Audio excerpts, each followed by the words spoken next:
It's me Isha और आज हम लोग स्टार्ट करने वाले हैं क्लास 7 के मैथ्स का chapter number 13 which is exponents and powers.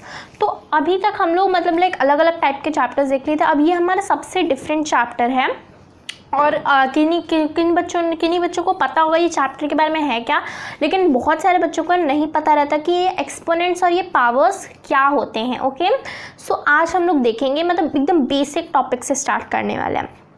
अब इस चैप्टर में मतलब एक्सपोनेंट एंड पावर है क्या, ठीक है।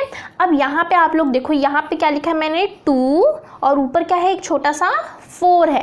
ये तो आप लोग को पता है। अगर हम ऐसे 2 और उसके ऊपर छोटा सा 4 लिखें तो उसे हम कैसे लिखते हैं, उसे हम लिखते हैं 2 × 2 × 2 × 2। इसका मतलब 2 को यहाँ पे हम लोग 4 टाइम्स मल्टीप्लाई करते हैं, उसी से इटसेल्फ से मल्टीप्लाई करते हैं, ये हमें पता है। लेकिन अब इसके ऊपर भी ना बहुत सारे अलग अलग टाइप के क्वेश्चंस फॉर्म होते हैं। इस टाइप के नंबर्स, ये क्या एक नंबर का टाइप बन गया है, ठीक है। जैसे 2 एक नंबर का टाइप है, तो वैसे ही 2/4 ऊपर 4 2 के ऊपर 2, ठीक है। सो ये भी एक टाइप ऑफ नंबर्स यहाँ पे बन जाते हैं हमारे इस चैप्टर में। और इस चैप्टर में हम लोग इन्हीं नंबर्स को यूज़ करके एडिशन, सब्ट्रैक्शन और उसके बाद और भी जितने प्रोसेसर और जितने ऑपरेशंस होते हैं उन सबको सीखने वाले हैं। अब ये जो हमारे पास नीचे बड़ा वाला नंबर होता है, जैसे यहाँ पे 2 है, यहाँ पे भी 2 है, ठीक है। सो ये जो नीचे नंबर होता है इसे हम क्या बोलते हैं, बेस बोलते हैं। क्या बोलते हैं, बेस बोलते हैं। ओके, सो इस टाइप के अगर कहीं भी नंबर लिखा है जैसे कि 3 के ऊपर 2, तो ये जो 3 है ये क्या है, यहाँ पे बेस है। ओके, एंड अब ये जो 3 के ऊपर यहाँ पे 2 एक छोटा सा लिखा गया है और यहाँ पे जो 4 लिखा गया है दैट इज आर पावर। इसे हम क्या बोलते हैं, बेस का पावर बोलते हैं, ठीक है। ये हमारे पास ये 2 है, ये क्या है, बेस है। अब इसके ऊपर ये जो 4 है that is known as power. Okay, so ये चीज़ें हमें पता चल गई। अब अभी तक मैं बोल रही थी कि 2 के ऊपर 4 है, 2 के ऊपर 2 है। अब ये जो 2 के ऊपर 2 के ऊपर 4 है, इसे हम लोग लैंग्वेज मतलब इंग्लिश के लैंग्वेज में कैसे बोलेंगे, जैसे बोलते हैं ना 2/4 ऐसे करके कुछ ना कुछ इंग्लिश में तो हम बोलते हैं ना, ऐसे नहीं लिखते हैं ना कि 2-4, ऐसे नहीं बोलते ना, कुछ नाम होता है ना उसका 2/4। तो इसे भी हम कैसे बोलेंगे, ऐसे थोड़ा ना बोलेंगे ना 2 के ऊपर छोटा 4, 2 के ऊपर छोटा 2। तो इसके लिए भी एक फॉर्म होता है बोलने का, that is known as 2 raised to the power of 4। ठीक है, क्या है, 2 raised to the power of 4। इसे अगर आपको कहीं भी बोलना होगा तो ऐसे बोलेंगे, देखो 2 raised to power of 4, ये हमारा एक नंबर है। 2 raised to power of 2, ठीक है। 2 raised to power of, यहाँ पे हमारे पास 4 है, 3 raised to power of 2। यहाँ पे जो मैंने 2 लिखा है ये हमारा बेस है, ठीक है। एंड यहाँ पे जो 4 है ये हमारा यहाँ पे पावर है, ठीक है। अगर मान लो कहीं पे क्वेश्चन आ गया 10 raised to power of 4, तो इसे कैसे बोलोगे, 10 नीचे आपके पास जो यहाँ पे 10 लिखोगे एंड यहाँ पे 4 लिखोगे, ठीक है। जो छोटा वाला ऊपर हमारा पावर है तो उसको हम यहाँ पे लिखते हैं, ठीक है। सो ऐसे हम बोलेंगे 10 raised to power of 4। Okay, so ये हमने इस चैप्टर का एकदम सबसे बेसिक कॉन्सेप्ट सीख लिया कि इस चैप्टर में जिस टाइप के नंबर्स आपके पास आएंगे उसे हम कैसे बोलते हैं, हम उन सबको क्या कहते हैं। Okay, so now let's move to our next sub topic. So our next sub topic is about which is greater than, ठीक है। सो अब हम लोग जैसे कि नॉर्मल नंबर्स में पढ़ते हैं कि अगर कहीं पे लिखा हुआ है कि 10 एंड बीच में एक बॉक्स बना दिया जाता है एंड साइड में दे देते हैं 15, आपको बताना इसमें से कौन सा ग्रेटर है, तो आप इस टाइप का एक एरो लगा देते हो, है ना। अब यहाँ पे हमारे पास डिफरेंट टाइप के नंबर है। लेट्स सपोज हम यहाँ पे ले लें 10 के ऊपर यहाँ पे क्या है 10 raised to the power of 2 and यहाँ पे हमारे पास है 15 raised to the power of 2। अब आपको इसमें से बताना है कि कौन सा ग्रेटर दैन होगा, ठीक है। सो ये हम लोग अभी सीखने वाले हैं, लेकिन हम लोग एक ही बार 10-15 के इतने बड़े बड़े नंबर्स नहीं लेंगे। ओके, हम लोग छोटे छोटे नंबर से स्टार्ट करेंगे एंड वैसे भी एक्सरसाइजेस में तो बड़े बड़े नंबर है, मैं आपको करके दिखा दूंगी। ओके, सो फर्स्ट हमारे पास यहाँ पे क्या है, which is greater than 2 raised to the 4, 2 raised to the power of 4 और 3 raised to the power of 2। तो इस टाइप के क्वेश्चंस को आप कैसे सॉल्व करोगे, ओके। सो ये बहुत ही इजी टाइप के क्वेश्चंस होते हैं। बस आपको क्या करना है, एक चीज़ आपको पता है कि अगर कोई भी नंबर है, लेट्स सपोज 10 ही है और 10 के ऊपर क्या लिखा है, 10 के ऊपर लिखा है 3, तो हम इसको कैसे लिख सकते हैं, एक और तरीके में हम इसको लिख सकते हैं 10 इंटू 10 इंटू 10। 10 को हम 3 टाइम्स ऐसे लिखेंगे, ठीक है, क्योंकि यहाँ पे 10 इंटू 3 नहीं करना है, यहाँ पे 10 को 10 इंटू 10 10 इंटू 10 10 इंटू 10 करना है, ठीक है, 3 टाइम्स। तो इसको हम इस फॉर्म में लिखते हैं। अब अगर आपको ये पता है तो हम इस टाइप के क्वेश्चन को बहुत ही ईजिली सॉल्व कर सकते हैं, ओके, बहुत ही ईजी है। तो इस टाइप के क्वेश्चन को आप सॉल्व करते हैं, तो हमारे पास यहाँ पे 2⁴ एंड 3⁴ इसे सॉल्व करते हैं। तो पहले क्या करना पड़ेगा, फर्स्ट स्टेप क्या होगा आपका, फर्स्ट स्टेप आपका होगा कि इसे हम लोग जिस फॉर्म में और लिख सकते हैं, मतलब जैसे कि हम 2⁴ को कैसे लिखेंगे, हम 2⁴ को लिखेंगे 2 इंटू 2 इंटू 2 इंटू 2, 4 टाइम्स 2, है ना। अब हम लोग यहाँ पे 3⁵ को कैसे लिख सकते हैं, 3⁵ को हम लिख सकते हैं 3 इंटू 3, ओके। सो हम इसे ऐसे लिख सकते हैं। ये हमारा क्या था, step number 1। Now second step is, अब हमें क्या करना है, अब हमें इन सारे नंबर्स, मतलब ये जो हमारे पास ये एक पेयर नंबर है, इन सबको आपस में मल्टीप्लाई करना है, ठीक है। तो जब हम लोग इन सारे नंबर्स को मल्टीप्लाई करेंगे तो देखते हैं आंसर क्या आता है। तो यहाँ पे करेंगे तो 2 2 4 हो गया, है ना। यहाँ पे हमारे पास आंसर क्या आ गया, 4, फिर बीच में मल्टीप्लिकेशन का साइन, फिर यहाँ पे क्या है 2 2 4। आज जब हम लोग 4 इंटू 4 करते हैं हमारे पास आंसर क्या आ जाता है 60, ठीक है। सो ये हमारा क्या 16 हमारे पास आंसर आ गया, ओके। सो अब इसका भी इसी तरीके से निकाल देते। तो ये वाला जो हमारा स्टेप है ये हमारा स्टेप नंबर 2 है। इसमें भी हमको इन दोनों नंबर को आपस में मल्टीप्लाई करने पड़ेगा। तो 3 3 = 9। तो ये हमारे इसमें क्या है second step and this was our first step, ठीक है। सो हमको ऐसे ही करके दोनों स्टेप फॉलो करके हमारे पास 2 नंबर्स मिल जाएंगे। जैसे कि यहाँ पे हमें मिला 2⁴ का 16 एंड 3⁵ का 9। तो यहाँ पे आप लोग देखो जो 16 है और यहाँ पे जो 9 है हमारे पास, इनमें से कौन सा बड़ा है, 16 बड़ा है ना, ऑब्वियसली बात है 16 यहाँ पे बड़ा है। तो इससे हमें ये पता चल गया कि 2⁴ एंड 3⁵ में से 2⁴ बड़ा है। तो ऐसे ही आपको इस टाइप के क्वेश्चंस को सॉल्व करना पड़ेगा। First thing you have to do, आपको जो नंबर आपके पास गिवन है उसे आपको इस टाइप के एक्सपैंडेड फॉर्म, इसे हम क्या बोल सकते हैं, एक्सपैंडेड फॉर्म में लिखना पड़ेगा। देन जो दूसरा नंबर है उसे भी एक्सपैंडेड फॉर्म में, फिर दोनों का आंसर निकाल के उसमें आपको कंपेयर करना है who is the greater, and अगर उसमें से कोई एक ग्रेटर होगा तो वही हमारा एक्चुअल नंबर में भी ग्रेटर होगा। मतलब यहाँ पे 2⁴ यहाँ पे ग्रेटर है, ठीक है। तो ऐसे ही हम लोग ग्रेटर दैन के क्वेश्चंस को सॉल्व करते हैं। So now let's move to our next type of questions. So our next subtopic is about some other type of question which is known as express them in exponential form. इस type के भी आपके पास question आपके exercises में. अब exponential form क्या होता है? एक्सपोनेंशियल फॉर्म मतलब जैसे कि यहाँ पे क्या है, A3 है B2, तो ये हमारे पास ये क्या फॉर्म है, ये क्या है, एक एक्सपोनेंशियल फॉर्म है. 2:2 मतलब ऊपर जो 4 है इसे हम क्या बोल सकते हैं, एक्सपोनेंशियल फॉर्म है ये, 2⁴. इसी को हम बोलते हैं एक्सपोनेंशियल फॉर्म. अब आपके पास क्वेश्चन आएंगे कि express them as exponential form, और इस टाइप के आपके पास कुछ क्वेश्चंस रहेंगे जैसे यहाँ पे है, ठीक है. सो हमें इन्हें एक्सपोनेंशियल फॉर्म में करना है, तो कैसे करेंगे, बस आपको कुछ नहीं करना. यहाँ पे देखो t है आपके पास, यहाँ पे t गिवन है तो आप एक t डाल दो, ओके. एंड उसके बाद यहाँ पे आप देखो कितनी बार t गिवन है, 1 2 3 टाइम्स t गिवन है, तो यहाँ पे 3 डाल दो. अब यहाँ पे देखो a है तो a यहाँ पे लिख दो. अब कितनी बार a है उतनी बार आपको ऊपर एक मतलब रेज टू पावर डालना पड़ेगा, ठीक है. यहाँ पे देखो, यहाँ पे हमारे पास 2 है, 2 कितनी बार है यहाँ पे, 1 2 3 टाइम्स है तो 3 ऊपर डाल दो. यहाँ पे हमारे पास 3 है, 3 यहाँ पे कितनी बार है, 3 टाइम्स है, तो ये क्या बन गया. ऐसे ही हम लोग किसी भी चीज़ के एक्सपोनेंशियल फॉर्म को लिखते हैं. यहाँ पे देख लो, मान लो मेरे पास t है, t इतने बार मैं बहुत बार लिख देती हूँ t, ठीक है, t into T into T into T into T. तो यहाँ पे हमारे पास क्या है, टी है, ठीक है। अभी कितनी बार टी है, 1 2 3 4 5 टाइम्स है तो ऊपर 5 लिख देंगे, ओके।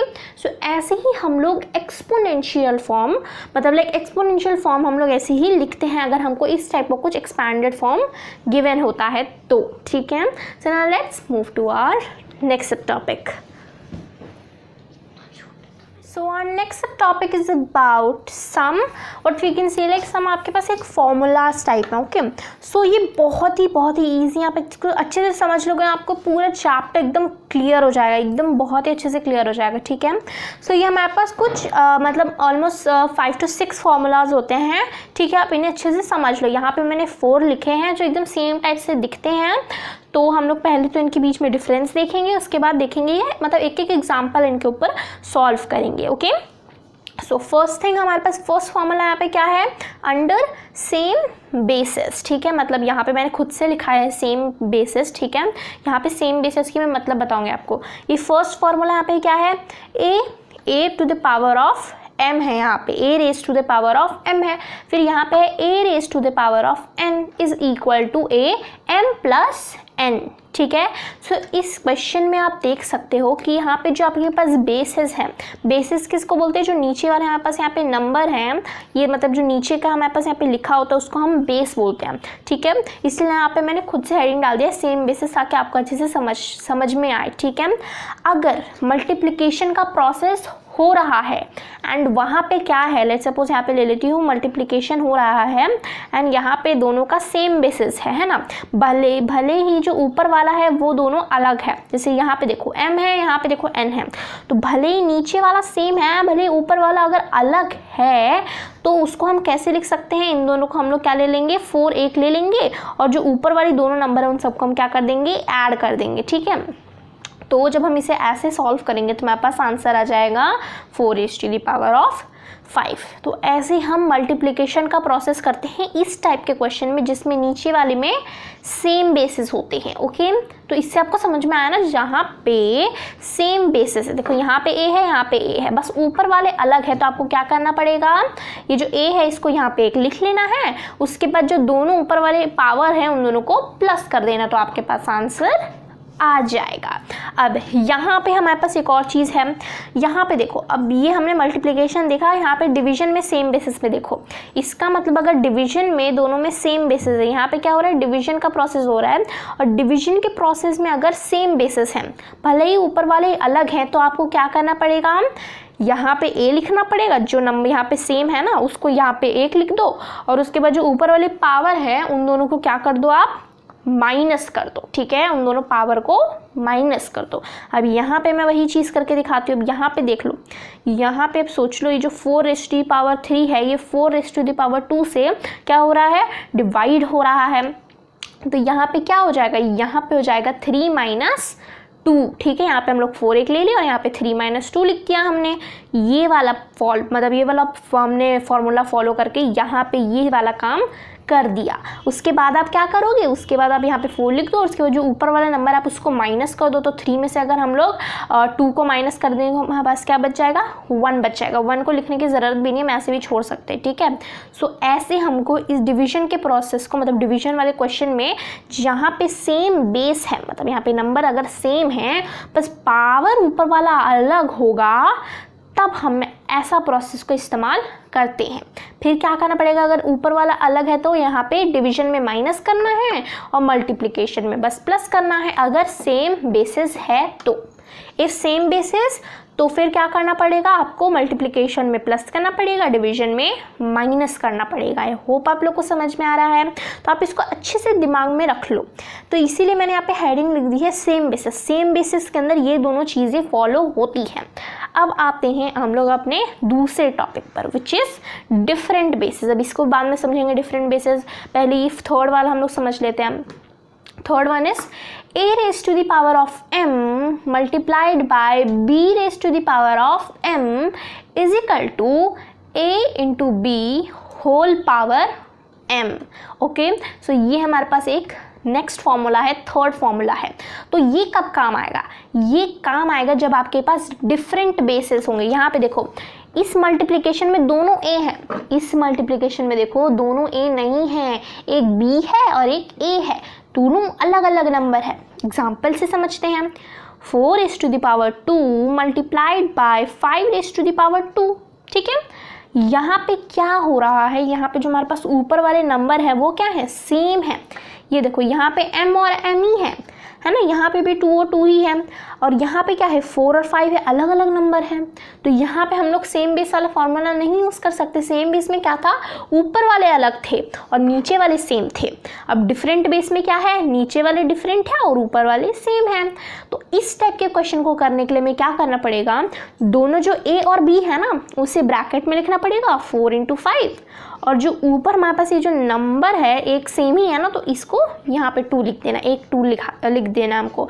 जो ऊपर यहाँ पे नंबर सेम है उसे हम लोगों के यहाँ पे 1 लिख देना। अब फर्दर इसे कैसे सॉल्व करेंगे, फर्दर इसे सॉल्व करेंगे हम लोग। देखो यहाँ पे अब अंदर वाले को हम लोग मल्टीप्लाई कर देंगे, तो 5 4 जा 20, 20 के ऊपर यहाँ पे 2 आ जाएगा। तो ये हमारे पास क्या आ गया, आंसर आ गया इस क्वेश्चन का। अगर इस टाइप का यहाँ पे कुछ चीज़ परफॉर्म हो रहा है, ऊपर वाले अगर सेम है नीचे वाले अगर अलग हैं, तो इस टाइप का यहाँ पे क्वेश्चन परफॉर्म होगा। ओके, सो ये हमने क्या देखा, डिफरेंट बेसिस वाला क्वेश्चन देख लिया। Okay, so our next is about different basis में अब हम डिवीजन का देखेंगे। अभी हमने क्या देखा, मल्टीप्लिकेशन का देखा। अगर डिफरेंट बेसिस में मल्टीप्लिकेशन का प्रोसेस हो रहा है तो उसमें इस टाइप का चीज़ फॉलो होगा। अब डिवीजन में देखते हैं कि अगर यही चीज़ फॉलो होगा तब आपको क्या करना पड़ेगा। तो मैं इसको यहाँ पे रब कर देती हूँ और सेम चीज़ मैं यहाँ पे लिख देती हूँ, 4⁻² डिवाइडेड बाय 5⁻²। इसे आप कैसे सॉल्व करोगे, तो पहले इसको देख लेते हैं। अगर इस टाइप का क्वेश्चन आता है जिसमें आपके सेम मतलब डिफरेंट बेसिस हैं और सेम पावर हैं और वो डिवीजन वाला क्वेश्चन है, तो आपको क्या करना पड़ेगा, जो आपके पास a और b है उसे इस डिवीजन के फॉर्म में लिख देना है, और उसके बाद ऊपर ये जो कॉमन है यहाँ पे दोनों में कॉमन है ना, तो यहाँ पे एक कॉमन लिख देना है। उसके बाद आप इसे फर्दर सॉल्व कर सकते हो। तो यहाँ पे हम लोग इसी चीज़ को फॉलो करते हैं। अब यहाँ पे हमारे पास क्या है, सेम चीज़ हो रही है, डिवीजन का प्रोसेस हो रहा है, डिफरेंट बेसिस हैं और ऊपर वाले सेम हैं। तो आपको क्या करना पड़ेगा, 4 और 5 को पहले डिवीजन के फॉर्म में लिखना पड़ेगा और ऊपर ब्रैकेट लगा के यहाँ पे जो 2 सेम है यहाँ पे 2 को लिख देना है। ठीक है, यहाँ तक हमने प्रोसेस को कर लिया है फॉर्मूला को इस्तेमाल करके। अब आगे करते हैं। अब आगे इसे कैसे फर्दर सॉल्व करेंगे। अब आगे इसे हम फर्दर सॉल्व कर सकते हैं। देखो ऐसे, अब आगे ये हो जाएगा, हम लोग यहाँ पे क्या लिख सकते हैं, हम लोग यहाँ पे लिख सकते हैं 4 यहाँ पे 2, देन यहाँ पे हो जाएगा 5 और यहाँ पे 2। अब इसे हम कैसे लिख सकते हैं, 4 को अब हम लोग 4 का मतलब 4 का स्क्वायर यहाँ पे करेंगे। ठीक है, मतलब 4 4 जा, यहाँ पे हम ऐसे लिख सकते हैं 4 4, यहाँ पे 5 × 5। ठीक है, तो जब हम इसे ऐसे फर्दर सॉल्व करेंगे तो हमारे पास आंसर क्या आ जाएगा, 4 4 जा कितना होता है हमारे पास, 4 4 जा होता है हमारे पास 16, 5 5 जा हमारे पास होता है 25। ठीक है, तो ये हमारे पास क्या आ गया, आंसर आ गया इस क्वेश्चन, मतलब यहाँ पे जो ये वाला क्वेश्चन है इसका। तो इस टाइप के क्वेश्चंस को आपको ऐसे ही सॉल्व करना पड़ेगा। तो यहाँ पे मैंने आपको 4 फॉर्मूलाज दे दिए हैं, आपको नोट डाउन करना है तो आप कर लीजिए। वैसे तो आपके टेक्स्ट बुक में है ही, ठीक है, और आप इसमें सेम बेसिस और डिफरेंट बेसिस हेडिंग डाल के भी इस फॉर्मूलाज को कॉपी कर सकते हैं। Okay, so now let's move to our next sub topic.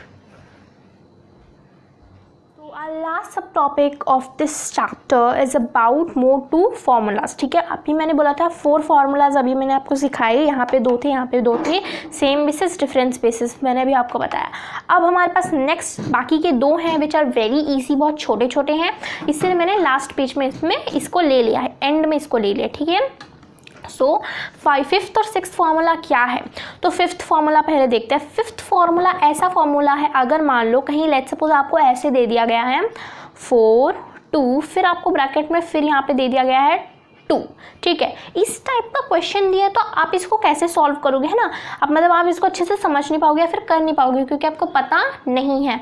इसीलिए इस टाइप के सिचुएशन को सॉल्व करने के लिए आपके पास एक फॉर्मूला है विच इज़ वेरी इजी। अगर इस टाइप का कहीं भी केस आता है तो आपको क्या करना पड़ेगा, फर्दर आप इसे करोगे यहाँ पे 4 जो आपके पास नीचे है वो नीचे ही रहने दोगे, और जो ये दोनों नंबर्स हैं इन दोनों को आपस में आप मल्टीप्लाई कर दो तो आपके पास आंसर आ जाएगा 4 raise to the power of 4, ठीक है। सो ऐसे हम इस टाइप के क्वेश्चन को सॉल्व करते हैं। तो इसका फॉर्मूला क्या है, a raise to the power of m whole raise to the power of n। ऐसा ही यहाँ पे है ना, देखो 4 raise to the power of 2 whole raise to the power of 2। तो यहाँ पे इसने क्या किया, m और n को मल्टीप्लाई कर दिया, यहाँ पे मैंने 2 और 2 को मल्टीप्लाई कर दिया एंड फर्दर इसको सॉल्व कर दिया। तो ऐसा सिचुएशन आता है तो आप ये वाला फॉर्मूला इस्तेमाल कर सकते हैं। अब दूसरे सिचुएशन की बात करते हैं। अब कहीं पे दे दिया 4 raise to the power of 0, क्या दे दिया 4 raise to the power of 0, या कहीं दे दिया 5 raise to the power of 5 raise to the power of 0, ठीक है। तो आप इसे फर्दर कैसे क्लासीफाई करोगे, बोल दिया गया आपसे कि क्वेश्चन ही आपको दिया गया है कि 4 raise to the power of 0 इसका आंसर निकालो। क्या आंसर निकालोगे, आपको नहीं आएगा। इसके लिए भी एक बहुत ही सिंपल सा फॉर्मूला गिवन है। कहीं पे भी आपको गिवन है किसी भी नंबर के ऊपर अगर 0 आपका पावर है तो आपका आंसर डायरेक्ट क्या बन जाएगा, 1। क्या बन जाएगा, 1 बन जाएगा आंसर। अब ये क्यों बनेगा, क्योंकि जब आप 4 × 0 करो तो आपका आंसर क्या आता है, आपका आंसर हमारे यहाँ पे 0 आता है। तो यहाँ पे हमने 1 लिखा है, ठीक है। सो अगर यहाँ पे ऐसा कहीं भी सिचुएशन आता है, अगर किसी भी नंबर के ऊपर 0 आपके पास गिवन है, 0 एज एन पावर गिवन है, तो उसका आंसर क्या हो जाएगा, डायरेक्ट 1। यहाँ पे भी देखो इसका आंसर क्या हो जाएगा, 1। कहीं भी कुछ भी दिया, जैसे मान लो 10,000, मतलब 10,000 कितना भी 0 मैंने लगा दिया और इसके ऊपर मैंने क्या लगा दिया, एक और छोटा सा 0 लगा दिया, तो इसका आंसर क्या हो जाएगा, = 1। किसी के भी ऊपर अगर मैंने पावर में 0 लगा दिया वो 1 बन जाएगा, चाहे कितना भी बड़ा नंबर हो, ठीक है।